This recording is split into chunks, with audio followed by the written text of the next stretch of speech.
Now, this presentation does not include an examination of colonial brickwork.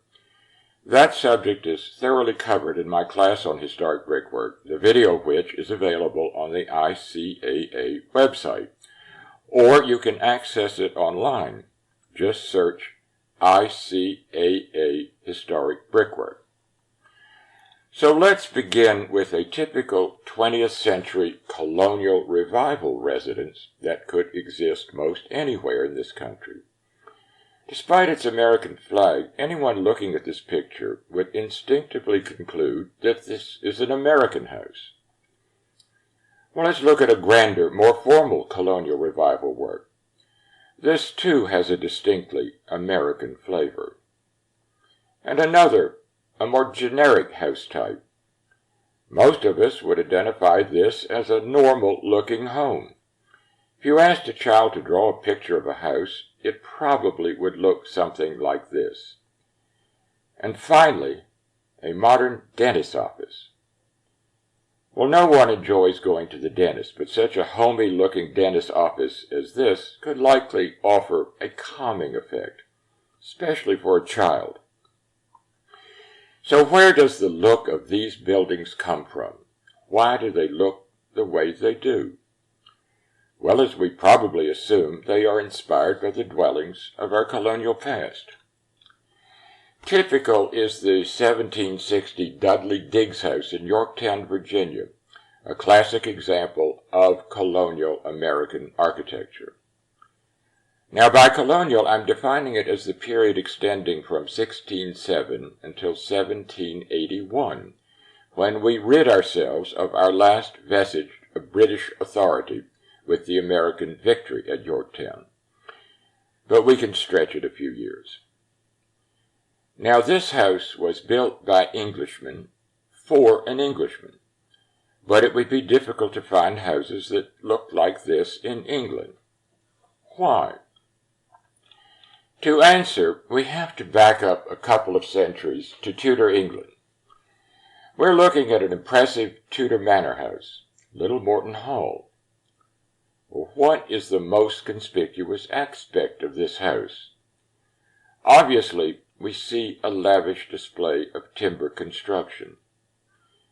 But we need to realize that England was running short of good quality timber in the Tudor period. The great forests were being cleared for pasture as well as for construction material and shipbuilding. Only a rich man could afford a large and elaborately crafted timber structure as this. So this is an example of conspicuous consumption. The owner is showing off. Well, what did the settlers find when they first arrived here on these shores? Well, endless virgin forests. You would think that with such an endless supply of wood, the first colonists would build structures more elaborate than ever. But buildings like this require two things the earliest colonists didn't have: skilled builders and time. The first colonists arrived in a land essentially devoid of buildings. They needed to put up simple, basic shelter as quickly as possible. We know from archaeology that some of the earliest colonial structures were crude in the extreme. Simply a hole in the ground with a roof over it, called pit houses. Virginia's Jamestown settlement is an outdoor museum using conjectural reconstructions to exhibit living conditions in Jamestown in the first decades of settlement. Following English precedents, these dwellings have simple exposed frames infilled with noggin of woven branches plastered over. Expediencies inhibited the use of masonry either for chimneys or foundations. The dwellings of the likewise recreated Plymouth Plantation in Massachusetts are equally makeshift structures, but their frames are covered with wood boards. Now, Virginia preserves no standing structures dating from the first half of the 17th century. As with the pit houses, archaeological investigations reveal that the earliest dwellings were not meant to be permanent structures. Their short-lived existence was bolstered by having their main structural posts driven directly into the ground. The square holes in this site are where evidence of the posts have been excavated. The brick area is the floor of a root cellar. The house had no masonry chimney. This drawing illustrates what such a house may have looked like. It displays the uncomplicated joinery developed in the mid-17th century Chesapeake region. Framing joints were kept as simple as possible. Many of the framing members were kept to the same general dimensions. The frame, including roof and sides, was sheathed with boards. It was not an impressive-looking structure, but an efficient one, and one that could be erected relatively easily and quickly. This simple framing system continued well into the next century, as shown in this diagram of a typical colonial Virginia dwelling of the 18th century. It was this type of framing, covered with board siding, that was employed for the Dudley Diggs house, but by then brick foundations and chimneys were standard. Now, many New England housewrights were more conservative. They held on to framing methods used in post-medieval England. As we noted, good quality timber was becoming scarce in the Tudor period, particularly long timbers for framing members. Hence, roof structures in England were broken up into many gables, which could be constructed with shorter members. Walls employed a multiplicity of short timbers as well, as displayed in London's 16th century Staple Inn. This phenomenon is reflected in Salem's Witch House. Like Staple Inn, its roof framing forms several gables. We also note the projecting second floor, called a jetty, a defining feature of much Tudor period framing. It's often claimed that the jetty was just a means for getting extra floor area on the upper level, and it does provide a little extra space, as seen in these English Tudor houses. But remembering that long timbers were in short supply, Tudor houses were rarely framed with vertical posts the height of 2 stories. So, following suit in New England, rather than fasten one timber directly on top of another, it was easier to provide framing for the upper story using an elementary form of cantilever, resulting in the overhang or jetty. When New England housewrights realized that they could obtain timbers in any length they wanted, including ones 2 stories in height, they sometimes referenced the jetty by cutting a molding on the posts at the top of the first floor level, and then eventually forgetting the jetty altogether. So it's often difficult to tell on some early New England houses whether a shallow jetty is real or false. This house in Guilford, Connecticut does have an actual frame jetty, but a very shallow one. Nevertheless, the jetty has become an endearing feature of colonial architecture, and is often seen in colonial revival New England style houses. This framing diagram in the Philadelphia Carpenter Company's rulebook indicates that colonial carpenters eventually learned that obtaining framing posts extending 2 full stories or more was not an issue. Well, having discussed some aspects of colonial framing, we can now consider siding. As noted, the first settlers likely started off building with exposed framing, as was the tradition in the mother country. But they soon realized that we had an abundance of wood available for sheathing, and that subjecting exposed noggin to our more violent weather was not a good idea. However, before I launch into a discussion of siding, I want to add a footnote.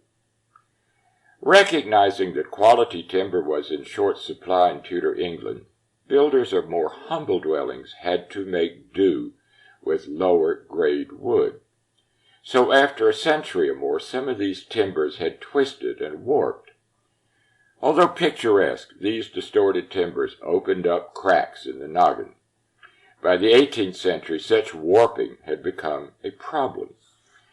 To deal with it, builders frequently covered over both the framing and the nogging with ceramic tiles, often ones with decorative shapes. This practice is called tile hanging, seen on the upper story of this house. And notice the warping of the roof ridge here. Tile hanging attracted the notice of late 19th century builders and architects in America, where many late Victorian houses were often given a Tudor character. However, instead of using ceramic tiles, wood shingles were employed, often with decorative shapes. Notice, too, the Tudor-style framing in the gable. So the inspiration for many of our shingle-style houses is Tudor vernacular. Okay, back to siding. Wood shingle siding became a practice here for houses in storm-prone areas such as Long Island and Cape Cod, but not shingles with decorative shapes. We see plain shingles cladding the facade of the 18th century Customs House in Long Island's Sag Harbor. This modern Cape Cod-style house continues the regional tradition of shingle siding. In 17th century Virginia, siding consisted almost exclusively of clapboards, even for roofing. On such vernacular houses, framing members at the junction of wall and roof were often exposed. We see this practice in an early 18th century dwelling where the rafter and joist ends are visible. This did not make for efficient protection against weather or critter invasion. So as buildings got more sophisticated, these exposed members were sealed in with boards. And what do we have? Well, a classical cornice consisting of crown molding, fascia, soffit, and bed moldings, the essential ingredients of a simple Tuscan cornice. Such detailing was likely modeled after illustrations in the many builders' pattern books available in the 18th century. In Virginia and other mid-Atlantic colonies, the more refined timber-framed houses were sheathed with weatherboards, not clapboards. Weatherboard is the proper term for siding boards that are sawn, not split or riven, and are sawn from softwood such as pine or poplar. Using virgin timber, it was possible to make weatherboards up to 20 feet in length. Here we see a demonstration of sawing weatherboards, using a vertical saw. And since the bottom sawyer was sometimes positioned in a dugout pit, weatherboards are often referred to as pit sawn. In this image of weatherboard siding, we note the common practice of scribing and planing the bottom edge with a rounded bead. The beading provides a visual refinement, and it also inhibits splintering on the board's bottom edge. And notice, too, the use of a corner board, which also has a beaded edge. Notice as well the nail pattern indicating where the boards were nailed to the studs.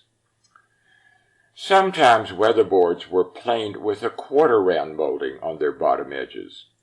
They are termed molded weatherboards. Note how the molding is carried along the bottom of the windowsill here. And we see a bold display of molded weatherboards on Charleston's John Stewart House. Cypress was the preferred wood for South Carolina weatherboards. A more refined treatment for weatherboards consisted of molding or planing the bottom edge with a cyma curve, a subtle, elegant touch. The use of weatherboards is very rare in England, but we do find some early examples, especially in the southeast counties of Kent and Sussex, where they are a regional characteristic. A number of weatherboarded dwellings line the high street of Tenterden in Kent, and molded weatherboards sheathe the facades of these houses in the Sussex town of Rye. Now, many people mistakenly refer to weatherboards as clapboards. The terms should not be used interchangeably. More precisely, clapboards are boards that are split or riven from logs, rather than sawn, and are made from hardwood such as oak or chestnut, but also sometimes heart pine. They are generally only 40 to 48 inches in length, with just about 4 inches of exposure. This diagram in the lower left shows the short clapboards being riven from a log. With the introduction of steam-powered circular saws in the 1830s, clapboards could be sawn, but it leaves circular saw marks on their surface. Now, clapboards were the material of choice for the majority of New England houses. They were often applied over sheathing boards used for added insulation. If not whitewashed or painted, clapboards could give a house a somewhat coarse appearance. And clapboards were often mitered at corners rather than stopped with a corner board. This photo of a Salem house shows the joints between the clapboards, and also the clapboard's smaller scale, more in keeping with the smaller scale of New England houses. On more refined houses, clapboards were sometimes beaded, but could still have random lengths. Now, since both clapboards and weatherboards were cut from well-seasoned virgin timber, they can last indefinitely if properly maintained. In Virginia, Tuckahoe's molded weatherboards are nearly 300 years old. A striking but exceptionally rare treatment of colonial siding is the shaping of boards to resemble rustication or stone ashlar. The Vernon House in Newport, Rhode Island, is a demonstration of how a wooden dwelling could be transformed into a high-style Georgian mansion with the use of rusticated siding. Of course, our most famous example of wood rustication is Mount Vernon.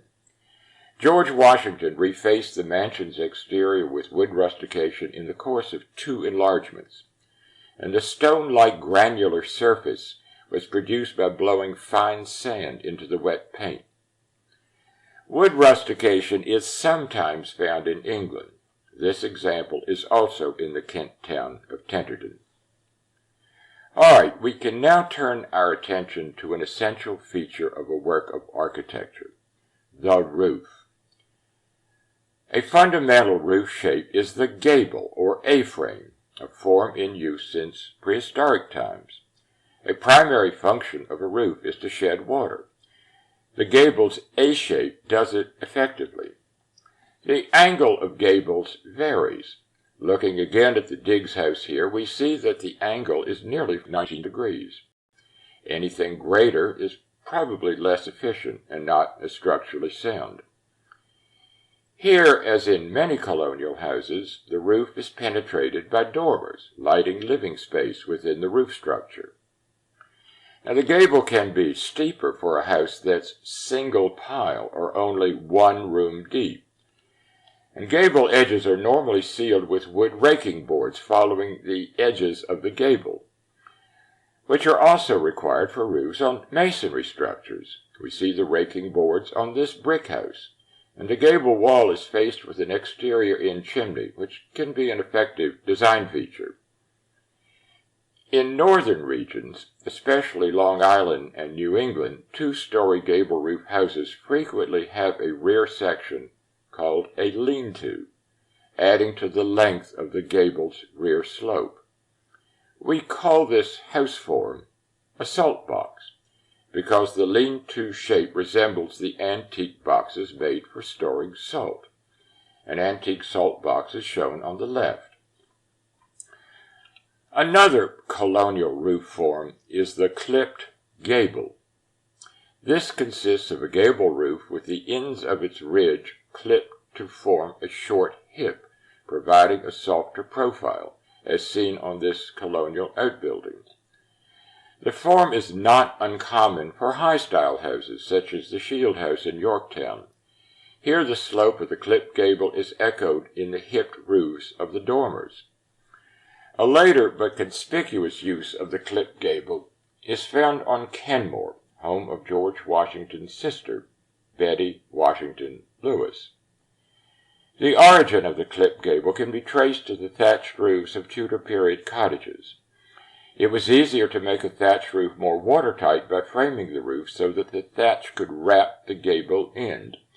and it normally was not done over the full gable so as to allow for a window in the gable end.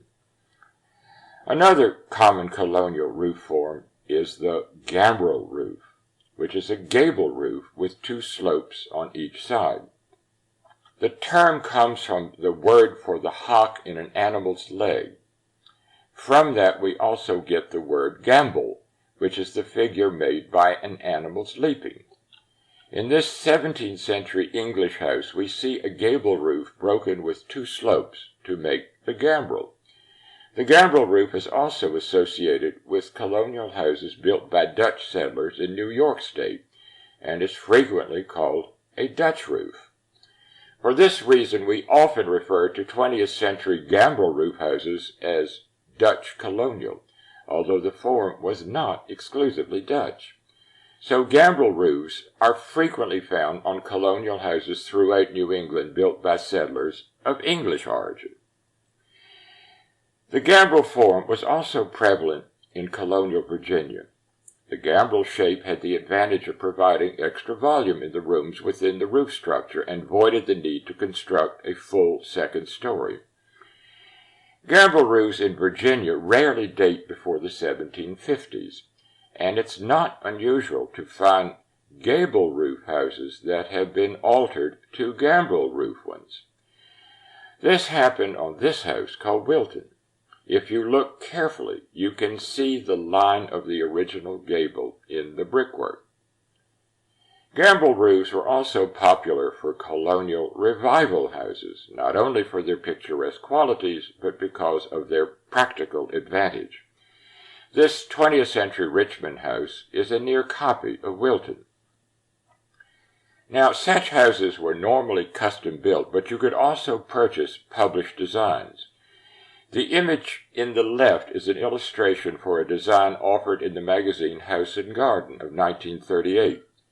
We see the design realized on the right.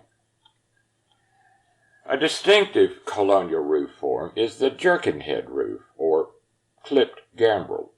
It consists of a gambrel roof with the ends of the upper slope framed for the clip or hip as on a regular clipped gable.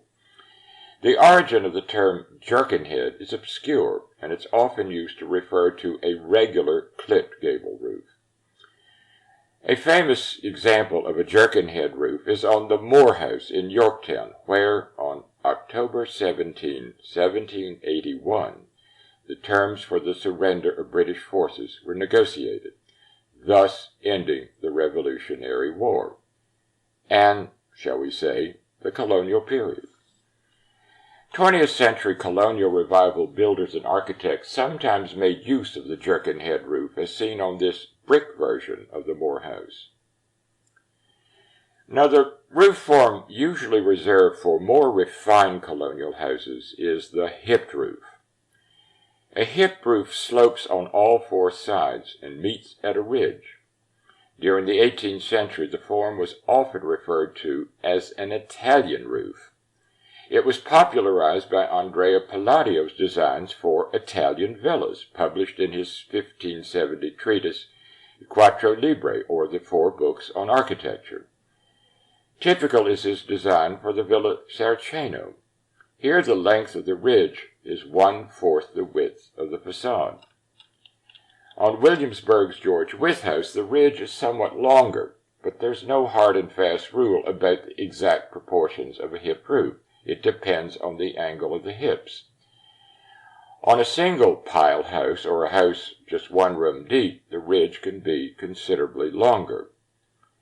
A hipped roof can also be quite steep, as on Westover, if it incorporates an attic story with dormers. Now, a variation on the hipped roof is the hip-on-hip roof, as employed on Blandfield, a 1770s Virginia mansion. The extra hip was a device for visually breaking the otherwise large mass of a hipped roof when the house is very deep, or nearly square in plan, or when there is no attic story with dormers, as with Westover. A version of the hip-on-hip roof is seen on Drayton Hall. The steep angle and concave shape of the lower hip, contrasting with the shallow hip above, is more akin to the mansard roofs of 17th century high-style buildings in France, such as the Chateau de Dampierre. Drayton's roof form may have resulted from the influence of Huguenot artisans and builders who settled in South Carolina after being expelled from France by Louis XIV. Popular in northern colonies was the deck-on-hip roof. Instead of coming to a peak or ridge, the roof was framed to create a flattened area or deck topping the dwelling. The deck could be treated as an architectural feature as seen on the Longfellow house, or could be more prosaic on a neighboring Cambridge residence.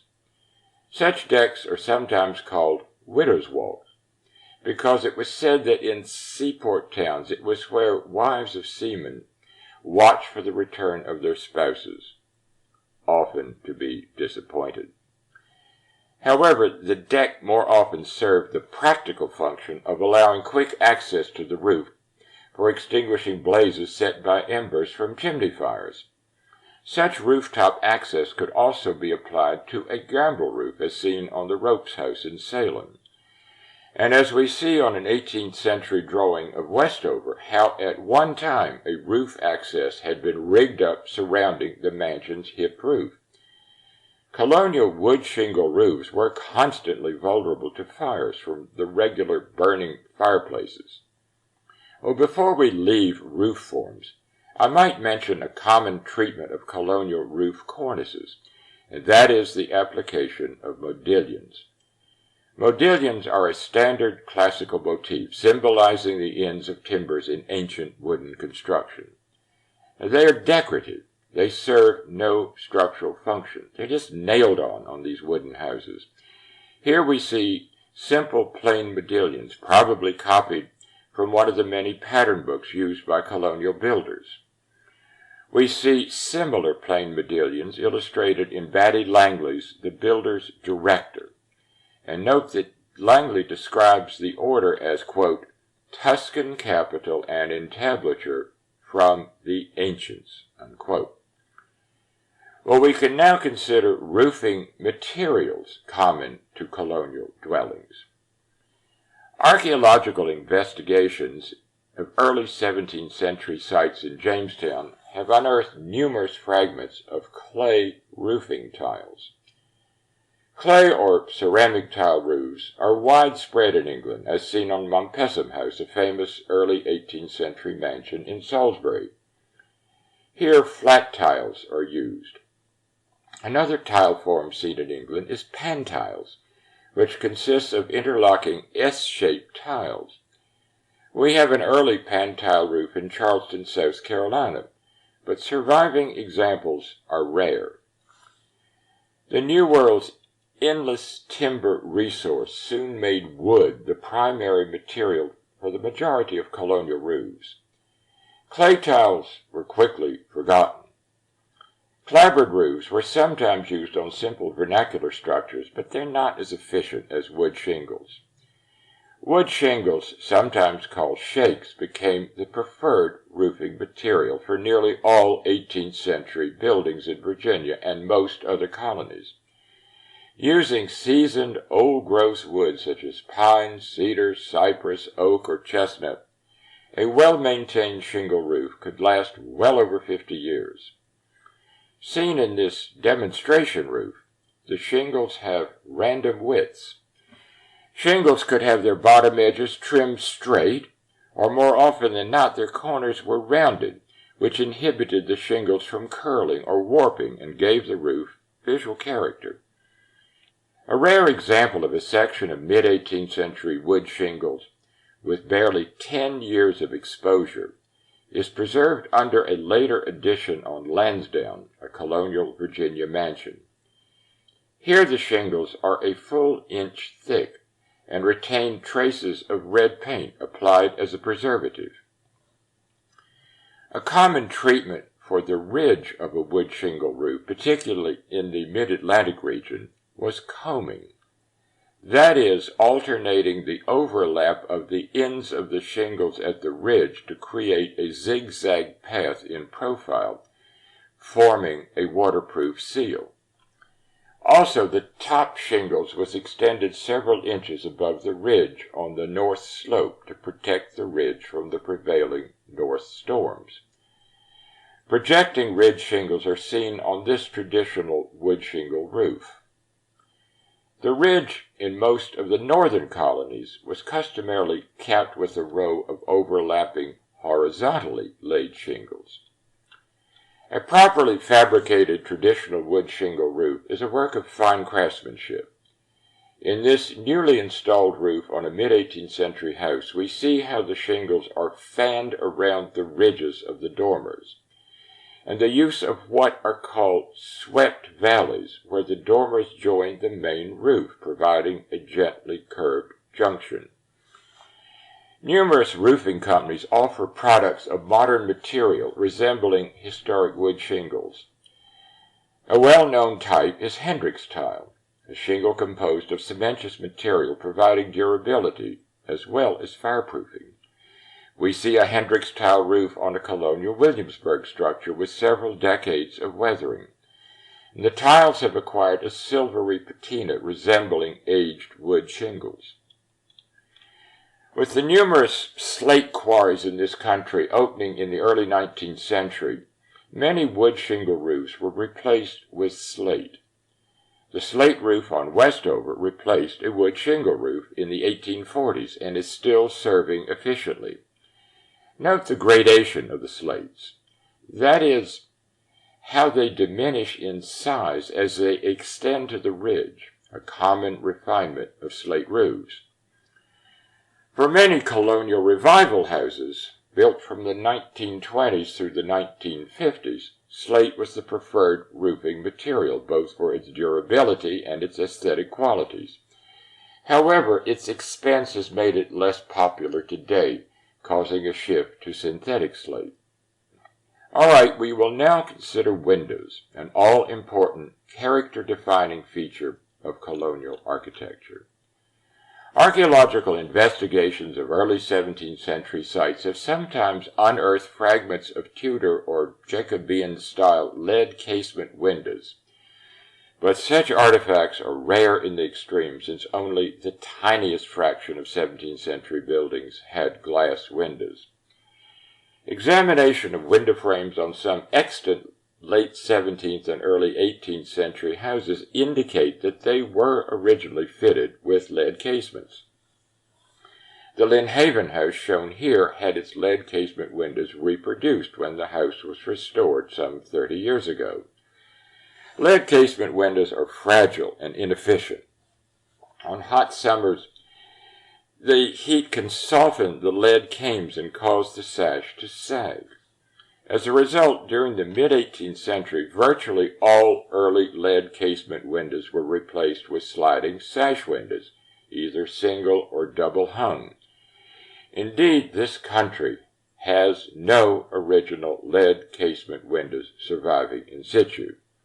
Yet lead casement windows are admired for their quaint character and were often made a feature of 20th century Tudor revival houses.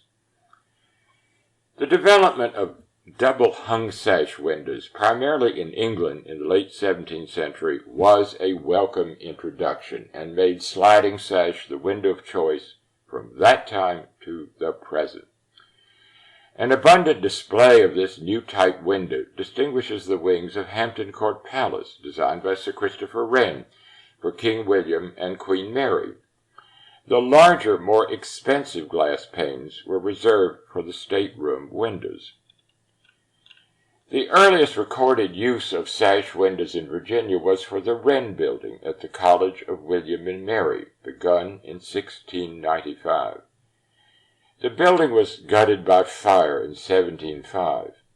It was rebuilt within its brick walls. We see its second set of colonial sash windows in a photograph dating prior to 1859, when the building burned a second time. Colonial period window sash is rare, so we're fortunate to have for study the surviving original sash in Carter's Grove, a 1750s plantation house near Williamsburg. The photograph shows a standard pattern of 9 panes in each sash. we see the glass panes secured by thick muttons or glazing bars. Because all window glass in the colonial period was imported and therefore costly and subject to breakage, the panes were held securely with thick muttons. In this chart we see a variety of mutton profiles and thicknesses used from the 1720s to the 1820s and getting progressively thinner as the quality of window glass improved and became more affordable. Looking again at Carter's Grove, we note that the window frame meeting rails are thinner than the rest of the frame, which is partially hidden by the tracks into which the sashes are fit. The goal was to make the meeting rail read having the same thickness as a mutton to keep a consistent pattern of muttons throughout. This is a refinement detail often overlooked in the restoration of colonial period houses or the design of colonial revival ones. This happened in Gunston Hall, where its sash windows were installed in a 1950s restoration. Here the sash frames were made equal width on all four sides. This resulted in the meeting rails being too thick and causing the sash to be not historically correct nor aesthetically pleasing.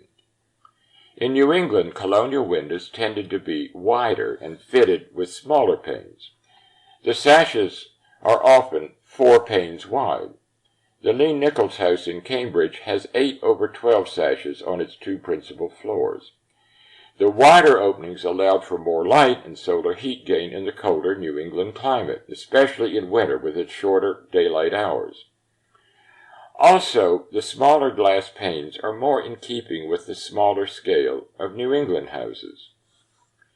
As for the exterior window frames, some of the more sophisticated colonial houses followed the rule for determining the frame's width as stated by James Gibbs in his 1732 treatise, Rules for Drawing the Several Parts of Architecture. Gibbs writes that the width of the frame or architrave surround should be 1/6 the width of the opening, excluding the sash. We see this rule being followed in the Wythe House windows. The architrave frame is 1/6 the width of the opening.